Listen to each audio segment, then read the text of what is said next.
वंशवत्स किसका सपना साकार होने जा रहा है भाई? पूरा जो आपका इंडिया गठबंधन है वो तो ममता दीदी के साथ खड़ा हुआ दिख रहा है। नहीं, मुझे ऐसा लगता है कि अगर आप बंगाल की राजनीति को समझेंगे तो आपको समझ में आएगा कि किस प्रकार से ममता बनर्जी और मोदी जी दोनों की साठ गांठ के साथ जो है वहां पे चुनाव चलता है। वहां पे ये दोनों साथ में मिलकर जो है चुनाव लड़ने का काम करते हैं कि कोई तीसरा फ्रंट जो है वहां पे खड़ा ना हो सके। इन दोनों के आप बाइपोलर जो है इलेक्शंस वहां पे करना चाहते हैं। ममता बनर्जी मोदी सरकार पे जो है इल्जाम लगाती हैं ताकि अपने वोटरों को जो है वो डरा धमका सके और ताकि जो है फिर वो वहां से सीट लेके जाने का काम करे। और भारतीय जनता पार्टी जो है ममता बनर्जी को जो है पूरा एक वहां पे मौका देने का काम करती है, उनको एक क्लीन पिच देने का काम करती है कि वहां पे जो है कांग्रेस ना उभर के आ पाए। अब मैं आपको बताता हूं उदाहरण के साथ कैसे।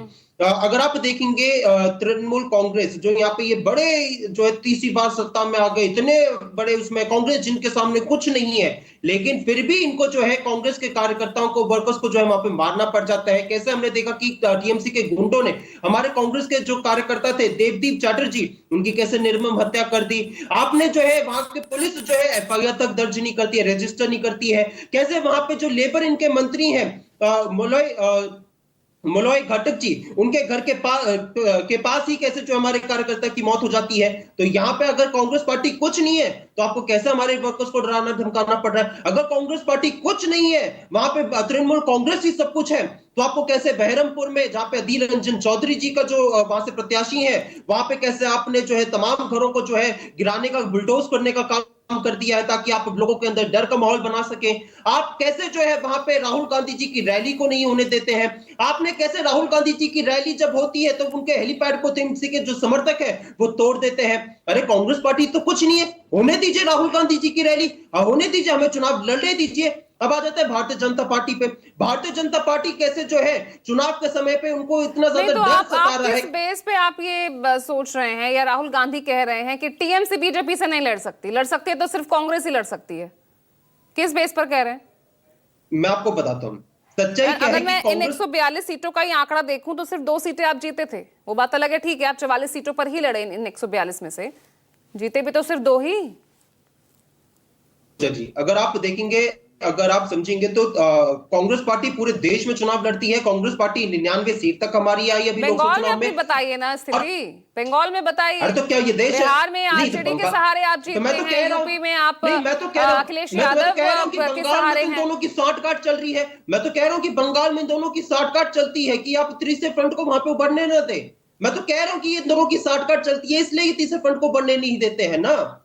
मैं तो कह रहा हूं इसलिए। तो अगर आप देखेंगे वहां पे बंगाल में कैसे इन दोनों ने पूरे उसको चुनाव को पोलराइज करने की कोशिश करते हैं। आप अगर बंगाल की बात करेंगे तो भारतीय जनता पार्टी वहां पे विपक्ष में है तो वहां पे जो है बेरोजगारी की बात कर लेती है, वहां पे उनको जो है भ्रष्टाचार याद आ जाता है, वहां पे उनको महिला सुरक्षा याद आ जाता है। लेकिन मणिपुर में महिला सुरक्षा याद नहीं आता उनको, जो है यूपी में महिला सुरक्षा याद नहीं आता इनको, जो है हरियाणा में महिला सुरक्षा याद नहीं आता। दिल्ली में कैसे आईएएस की बेटी के ऑफिसर की बेटी का जो है हो जाता है उसके साथ गलत, उनको तब महिला सुरक्षा याद नहीं आता। लेकिन भ्रष्टाचार की बात यहाँ पे करनी है, लेकिन उनको याद नहीं आता कि इनकी कैसे यूपी में भ्रष्टाचार चल रहा है, बाकी मध्य प्रदेश में भ्रष्टाचार की पूरी सरकार चल रही है। तो बंगाल में भ्रष्टाचार नहीं है क्या? बंगाल में महिला सुरक्षा कोई मुद्दा नहीं है क्या? हम कह रहे हैं कि बंगाल में भ्रष्टाचार है। हाँ। लेकिन वो भ्रष्टाचार में आपने ममता बनर्जी को इतने घंटे बिठाया। राहुल गांधी जी पे आपने 40 केस डालने का काम कर दिया। राहुल गांधी जी पे आपने घंटा बिठाने का काम किया। बता तो रहे थे शामुल हक साहब, अभिषेक बनर्जी को बिठाया रखा था। आप मुझे एक चीज बताइए, राहुल गांधी जी पे 40 केस है, ममता बनर्जी पे 1 केस है, तो बता दीजिए। नेताओं के खिलाफ अभी ईडी की भी रेड हुई है। नहीं, सुनिए पूजा जी, पूछे मुझे बोलने दीजिए। आपने सोनिया गांधी जी बीमार थी, आपने तब भी उनको इतने घंटों तक बिठा के रखा। जब वो बीमार थी, अस्वस्थ थी, वो हॉस्पिटल से डिस्चार्ज होकर आई थी, उस समय पे भी आपने ईडी की इतनी घंटों तक उनको बिठा के रखा।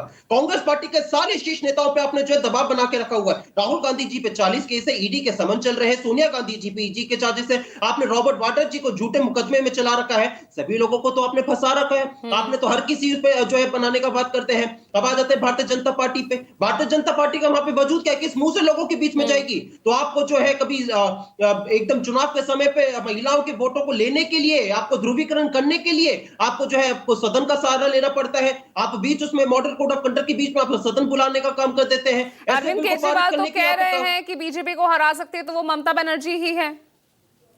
अरविंद केजरीवाल जी तो भैया भारतीय जनता पार्टी के बी टीम ही तो बन के चल रहे हैं। अभी पता चल गया ना राघव चड्ढा जी के साथ। पहले 2013 में पूरा ये अन्ना हजारे का जो मूवमेंट शुरू हुआ था कांग्रेस को खत्म करने का, यूपीए का हटाने का, उस समय पे उन्होंने पूरा ये दोनों ने फिर साथ भी आपने साथ चुनाव लड़ा। ये गठबंधन समझ ही नहीं आता, ये कैसा गठबंधन है? नहीं पूजा जी, हमारा जो ये गठबंधन हमारा ये 224 के लोकसभा चुनाव में हमारा इस गठबंधन हमारा बना था।